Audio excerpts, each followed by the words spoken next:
नमस्कार जय जगन्नाथ। चलतु आज गोटे भल जिनिस देखी टोकई कुंडई फूल मुझे ये जानी ना फास्ट टाइम देखुची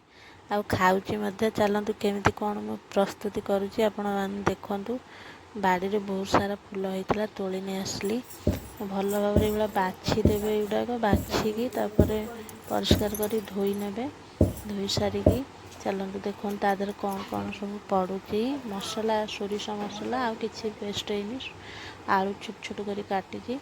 आ सोरिष मसला आ रसुण टिके लंका एति आ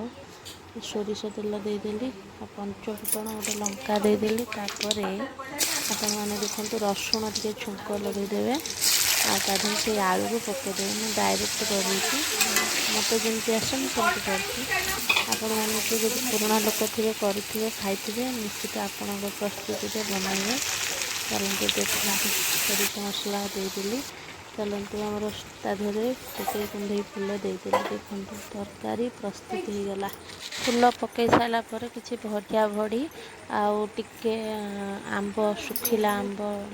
टिके खट्टा लगे से पकईदेली देखते प्रस्तुत हो गला टोकई कुंडई फूल खाई चलन टेस्ट करी बताऊँ।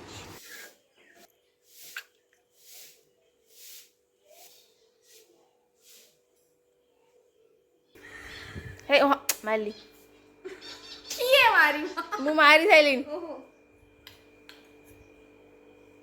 गरम जो रेट अछि पॉज मार दे हम ठंडा कर से मारली अपन टी टेक्सचर देखि पारुथबे टेक्सचर देखू ना पूरा पत्र अलग अलग ता देहरे जो सोरिष बाटना दिया आइछि पत्र गुडा पूरा फूल ओहो सॉरी पत्र ने फूल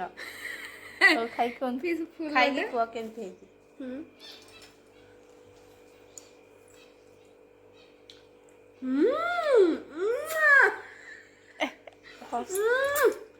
ना हाथ रे मजा ना सतरे बढ़िया है सतरे मते एटा भलो भी लाइक खाया पे सो इट्स गुड ए फूल के खाई थी कमेंट करी कहबो ने। हां तो एटा होची टोकई गुंडी फूल आम एठी हम माने खाऊ मो भाउज हरिया गाँ रे हुए ना तो आपण मान गाँ रे होची नहीं कहबे but it taste so good.